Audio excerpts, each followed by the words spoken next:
Hi everyone, welcome back to Class 101, Bryce Coe here. And today we start Chapter 3, Expanding Your Visual Libraries. I'll show you how to research and study new topics as you prepare to draw an illustration. Okay, so to start, our materials today will be using a couple of pens. I'm using the Fine Tip and the Pentel brush pen. It's not too important which pens we use, so if you have a preference for something else, feel free to use whichever you prefer. And we'll be drawing in the mixed media pad. So with Chapter 3, we're actually starting to move towards your final project of drawing a final illustration. And what that means is that we're going to start researching the objects or characters that you're going to include in that illustration. So just to give you an example, here is an illustration that I did featuring a lot of cats. And some of you might have seen this on Instagram already, but the reason why I want to bring this up is because, cats are not something that I was really familiar with drawing to begin with. To be able to draw something like this, where I have the cats doing a variety of things in a variety of poses, I had to do my own research on cats as a topic. So I'm just going to pull over here some of the research that I did, and this is essentially what Chapter 3 is going to be about for the most part. We're going to pick some topics that we're interested in drawing, and then we're going to study them, and we're going to really get to know their ins and outs, how their muscles work, what they look like from a variety of angles, how to render them. This is the sort of groundwork that is required when you're doing an illustration. I feel like one of the things that I myself am guilty of for most of my life is not doing research for drawing, and instead just pulling up a couple references and having them in front of me as I would draw something and feeling like that was enough. But the one thing that I feel like I've really learned from experience is that you can really only draw what you know. You can kind of imitate drawing other things when you have enough references in front of you, but to draw something and be able to manipulate it to do the things that you want it to do, you do have to know it, and you do therefore need to have a lot of experience with it and a lot of knowledge of its underlying forms. So that is what our goal is going to be when we expand our libraries and take on some of these new research topics. So for the final project, what I have in mind for you guys is to research a few different types of objects. So today is going to be about researching a prop. The next class will be about researching some sort of creature. And the third is going to be a human form. So we'll go over those things in more detail in the next lessons. But today, let's just focus on researching a prop. Okay, so pulling over my phone here, I have an app called Pinterest open. You can also access this from a web browser as well. You just go to pinterest.com. And Pinterest is helpful just because it's a way for you to maybe keep track of various references in one place. You can kind of create a board or whatever to keep all those images that you like together. But for today's lesson, I just want to show you what I do when I'm researching a topic. So I think today I've chosen to draw a handgun because it's something that I feel like appears a lot in illustrations and a lot of popular movies or games or whatever. And yet I don't have a extremely clear sense of what I'm drawing when I draw a gun. I usually just think it's in this general shape, and then I kind of just wing it on the details. But someone who really knows how to draw a gun, I feel like there's a different level of understanding, and obtaining that understanding is what we're going to try to do today. Pinterest is just one of the apps that you could use to do it. I also use Google Images. You can also use Sketchfab if you happen to have a topic that appears on that website. I think you might have a little more difficulty finding great references sometimes just because it's a newer website and it's kind of a harder threshold for people to submit content that maybe you are interested in. But for a gun, what I'll do is I'll just start drawing some of these references essentially. And why don't we just get started with that together? So I'm usually at this stage not too particular about what the reference looks like, as long as it's generally the sort of thing I want to draw, I'm going to kind of try to let go of my expectations of making something really great here. This kind of research page full of drawings that you saw, like with the cats, is really just a way for me to internalize information and to understand what I'm doing. So with this gun, the first thing that I'm going to look at is that the overall shape is one that I'm already familiar with, kind of like a long box here and then a handle for the box. But the thing that I'm going to start paying attention to as I'm drawing this sort of thing is like, okay, what are the ratios and what are the major shapes that, or details in this case, that are going to help me represent this later.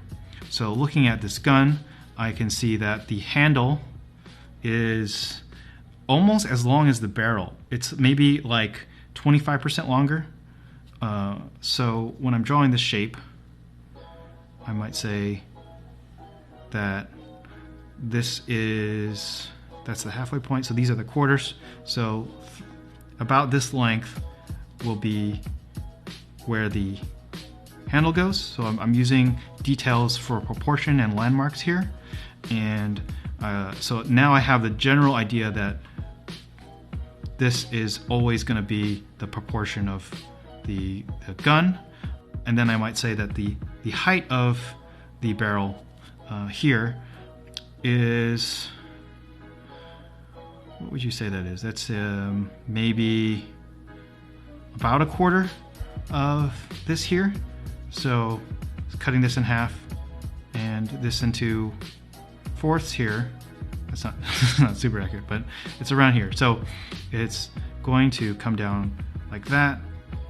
And this middle chunk here for the trigger, that's about a third. That's a little bit easier to see because this is a third here, this is a third here, and this is a third here. So thinking of this in thirds, this is where the trigger is. And that trigger is about actually the same height as the barrel.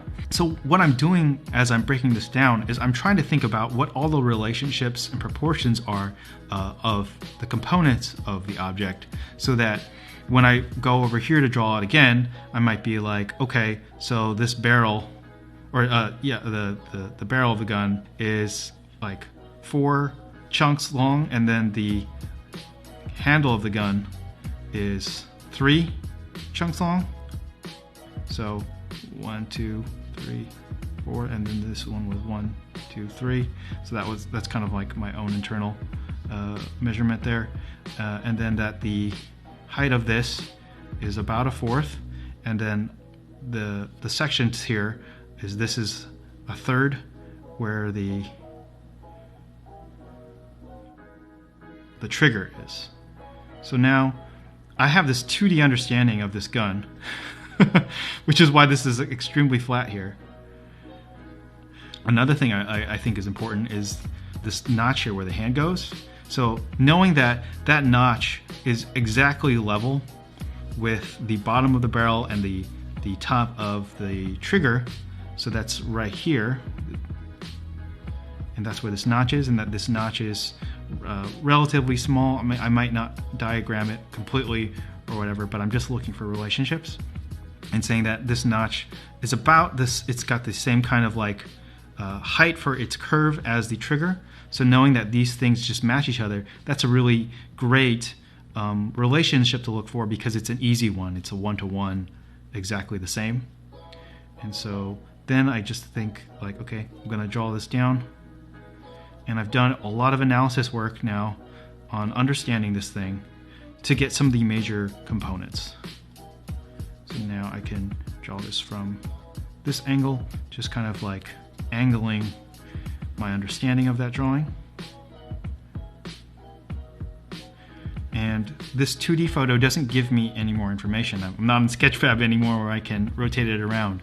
So I could continue with this and just say the details that I need to draw are this kind of like hook shape of a trigger, which honestly I did not ever think about until now.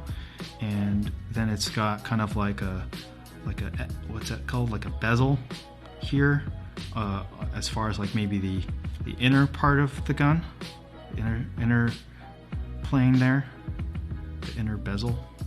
Is it bevel?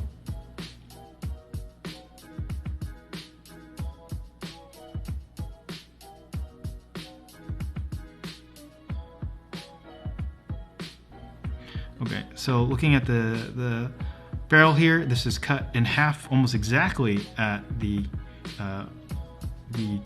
barrel end, but then it's a little bit higher than that, just a notch for this other main division of the gun. So saying this is half, and then saying that this is a little bit higher than half, just a little bit higher than that, and that it goes all the way across. You can see a little bit of that front plane of the gun there.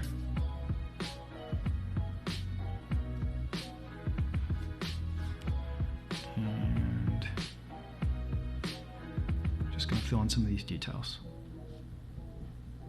So these are details that are so minor that I'm like kind of mentally taking down the general like placement of these, but maybe they're so small that I feel like I can kind of just have that general idea. And then there's like a notch at the front end of the gun, and then another notch at the end there.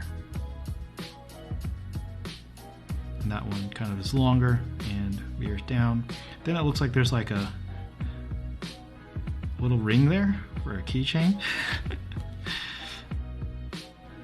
And one of the details that I'm familiar with that I see all the time are these kind of like these lines that go across here. And it's got some sort of like logo or label here, and then more notches.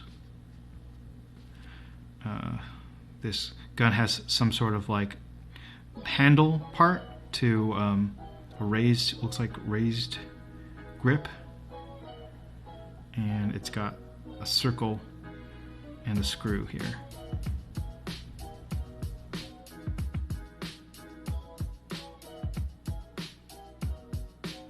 That's pretty much a good way to break down a reference and to think about what all the pieces are, what all the relationships, so that rather than like memorizing the image of this gun, I'm memorizing the parts and components, so that when I want to manipulate it around, I'm thinking about those relationships, and that's what it means to add it to my visual library.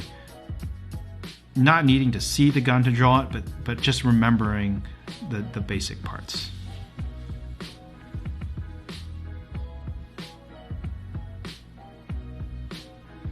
And I do feel that one of the best practices when researching is to, after you have an understanding of something, to kind of put aside the reference, or at least look away from it, and then try to replicate it using your own drawing as the reference,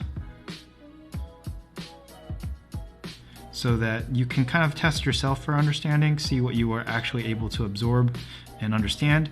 And if there's anything that you don't understand, then that's a place for you to, as you continue to research it, look more closely into those components and say, okay, like what did I miss that my reinterpretation doesn't match what I think it should look like, or doesn't look close enough to the real reference that I'm trying to imitate.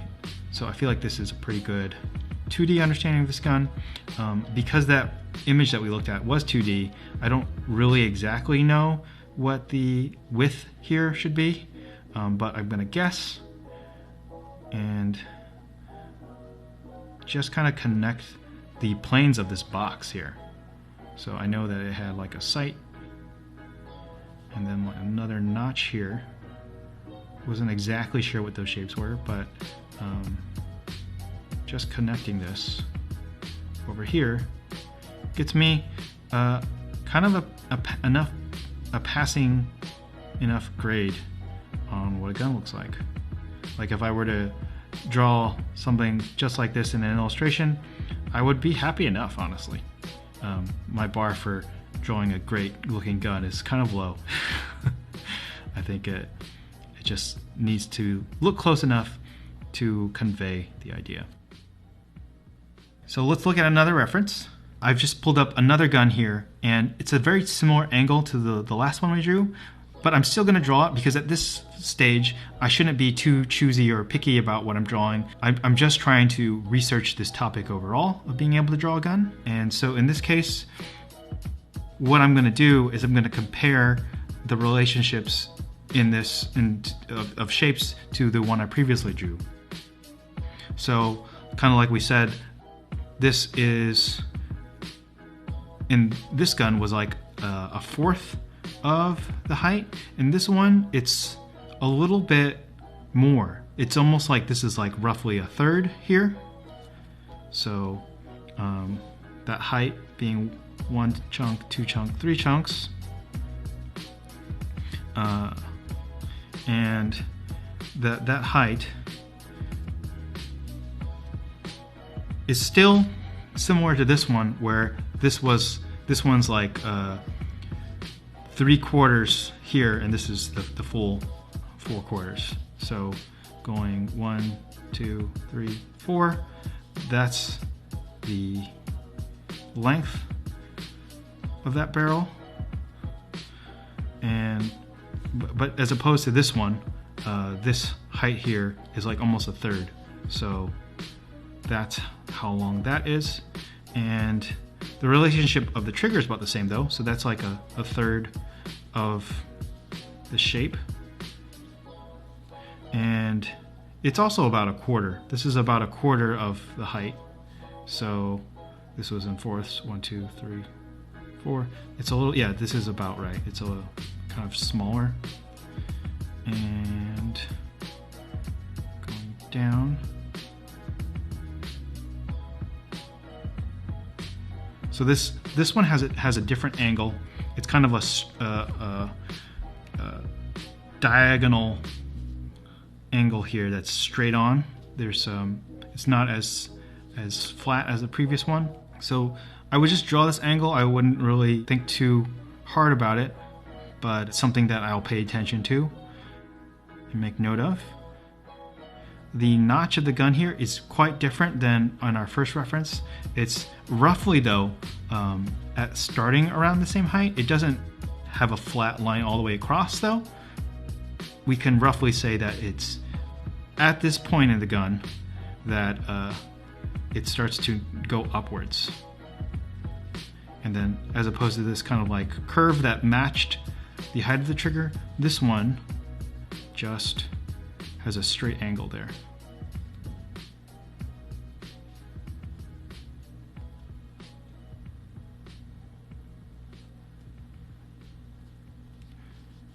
And the division of this from the previous gun, like this this top part of the barrel, the other one kind of was split in half with like a small notch above it. This one is not like that at all. This one has like a kind of 3/4 split again with this top part, or maybe 2/3. This is 2/3 and a bottom third.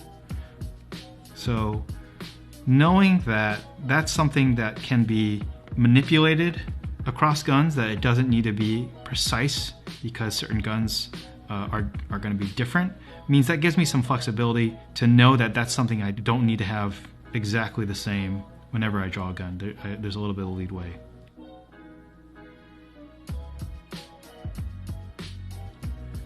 There's the same kind of parts though, so the fact that there's the same like sight notch there on the front, on the kind of back of the gun, and then the same kind of notch at the front. That's now a trend that I can pay attention to as like, oh, okay, most guns might have that kind of shape. This one has a notch here that I just from experience know it's something that is common in guns, and what I'm going to pay attention to that I didn't draw correctly here is that it's right above the trigger. So I'll just say that that's where that notch is. Some of these other shapes on the side of the gun, I mean, I think I know they're called safety. I don't really actually even know what the different parts here are, but I'm going to pay attention to the fact that it's got the same kind of similarly sized notches on the side of the gun. And these ones are all different shapes compared to the last one, so that also adds to my knowledge of a gun being able to have that kind of variety of small shapes around it, but not needing to be perfectly precise with what they are. I kind of have freedom because of the fact that I've now seen another gun that can do different stuff. This one has kind of a unique curve here, like a cross contour that curves at the end into these diagonal lines, which are recurring from the previous gun as well. And this one on the handle, kind of, I'm not sure what's happening here, but it's like some sort of notch sticking out. And then this shape here is a design element that I know roughly looks like that's where the palm goes. Cool. So drawing a gun that looked real similar, but seeing the differences in placement and proportion on the various components is just gradually adding to my understanding. Okay, so let's move on to another example. This time I'm going to try to get one from a different angle. So the first one I find is this one here, and it's at almost exactly the same angle as I drew here, but it is a different gun. And this one, it feels like this is a smaller, chunkier guy. So looking at the same relationships here, the barrel looks like it's about twice as long as the handle, and the trigger is not exactly in the middle third as it has been in the previous two guns. This one is almost like, I guess because this part here is shorter, the barrel is shorter, that it's almost like at the halfway point and taking up more of the gun than the barrel is. So let's just get into it and draw some. So this length is roughly twice the height here. So I'm eyeballing it, but this, yeah, this is 1 unit, this is 2 units. And then that middle point, which I guess was kind of a really handy way to understand where to put the trigger. In this case, finding the halfway point here and saying that on this gun, the trigger is like more than half of this half, so it's more than a quarter.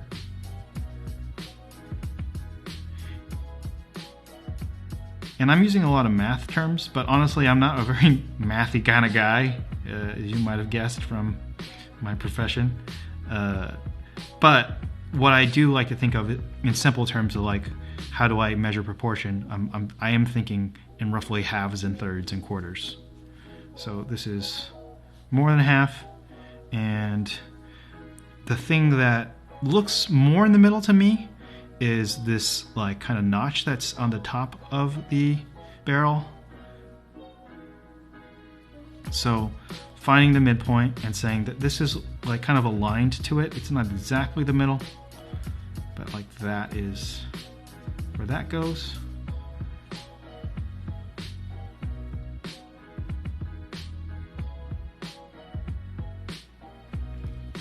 And then the thing that's helpful with this reference that we haven't seen in the previous two is that we finally get a look at what the width of this front part of the barrel is.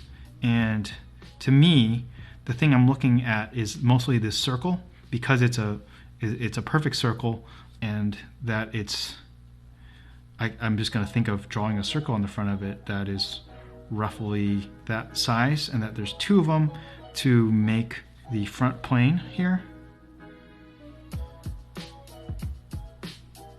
That's what I'm looking at to get the rough size. And then this one has got a hole in it, whereas the other one, I have no idea what it's for.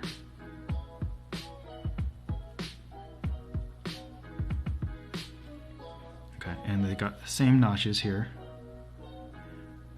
They don't seem to be too intricate, they just seem to be little pieces of metal.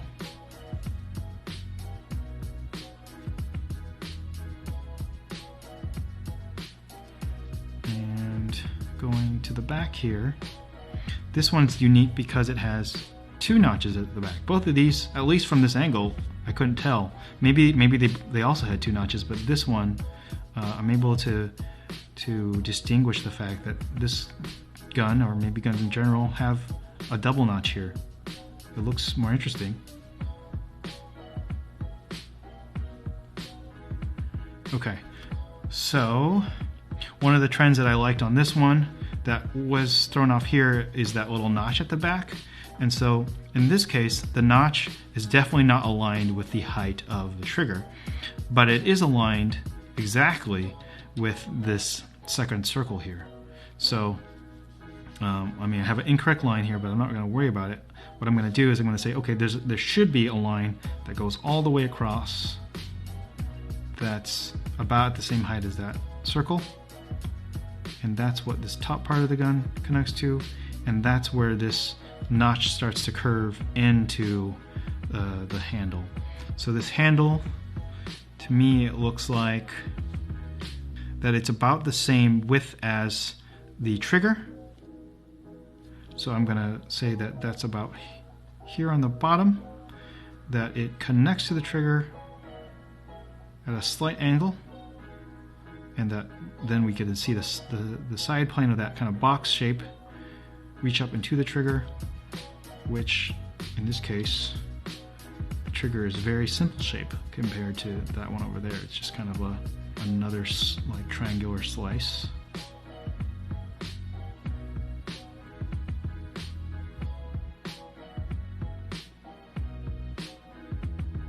Because I know that width, I know that it kind of is going to curve into this notch here. And I think this notch is a little smaller, but it's got some 3D shape. Recurring theme here now of lines that go over the side, but what I get here is that they actually go over the top of the gun. So they're not just a design element on the side. These actually have a little bit of 3D form that I can think of as kind of like small boxes going over the top of it. It's got some other new elements here as well.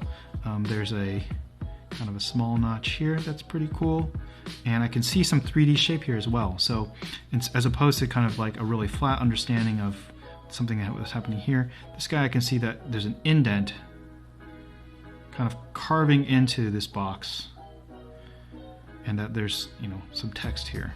I don't really care at this point, but those kind of things. As far as like some of the design elements on the side, it doesn't have as many, but it's still got kind of the same sort of size slots for them. So in this case, it's like a little rounded rectangle there, as well as a rectangle here, some circles, and the handle is a little bit more simple of a design, but it's got a distinct component at the bottom here, which I know is probably the clip of the gun. So that one I think is interesting. These ones here, just like a cross contour going across the gun like that and wrapping around, and then a little bit of the same kind of notch here cutting across, showing how flat that is basically. And there's a little bit of some bumps and grooves there. So that's something I'll pay attention to, as probably matching the inner grip of the hand. And that is how I'm breaking this down. So we could essentially do this forever. I actually think it's a lot of fun, because as I'm doing this, even just for the sake of example with you guys, I'm learning new things about the relationships of the components in a gun. And what I would do if I'm researching guns for a full-on illustration is I'll fill pages of this kind of work. until I see enough of the same repeated themes and ideas within the object that I have internalized them to know that, if I want to draw a gun of my own that's not going to be using a photo reference, I might say, well, generally the barrel of the gun is a bit longer than the handle, and I remember that it's got a couple notches on the top and then a notch over here, and then sometimes in the very middle of the gun, or close to the middle, close enough to the middle, it's got some sort of inner kind of curved shape there. And then I can say, sometimes it's cut right down the middle, and other times it's a little bit lower. Maybe I'll say it's lower here. And that in the middle third, or sometimes a little bit past the middle third, there's the trigger,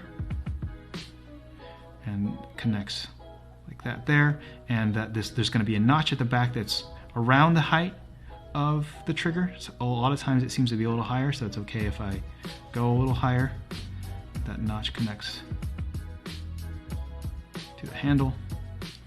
And over here, I don't feel like there was much going on usually. I feel like it just usually connects to the front. Sometimes that will connect to like a circle that's here and another circle here that I knew stick out from that drawing. The gun is relatively flat, so this notch here is going to be about the same as here, and the back of the handle is also not going to deviate much from that. It's going to kind of just be a flat box shape that's curved there. Drawing in trigger. Oh, actually I feel like most of the time they flip the other way, but I'll just draw over it. Okay, and then I'll be like, sometimes there's like design elements that wrap around. There's like a thing for the clip there. There's usually some random shapes over here that I have no idea what they do, but they, like maybe there's safety.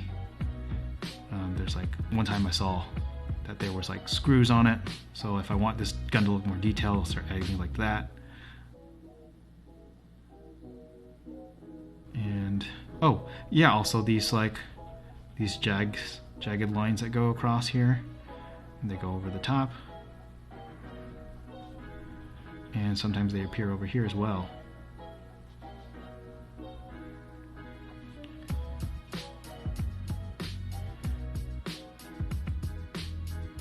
Just with the rules that we made up here, with knowing the basic parts of these guns, this is like, maybe it's not hyper realistic to what a particular gun model looks like, but something that looks like this is close enough and is the sort of thing that we want to do when we're talking about adding things to our visual library, having a strong enough understanding of the object that we can manipulate it, draw it in a way that we want to, so that it can work in an illustration. Okay, that wraps it up for today's lecture.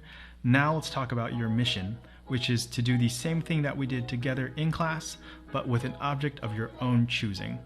I'd like you to draw at least 4 pages of the object, just so that you can really get some practice on understanding its basic parts and the relationship between those parts based on rules that you come up with on your own. I'd like you to choose an object that you might want to include in the final illustration, so choose something that you really want to know how to draw or really think would be cool to include in your final project. And before we go, let's do a quick recap on what we did today, which is learned how to research an object and to hopefully add it to our visual library. In the next class, we'll be doing the same thing, but with a living creature and the different kind of details that might entail because of the fact that it's alive. That's pretty much it for today. Thank you for joining me, and I'll see you in the next class.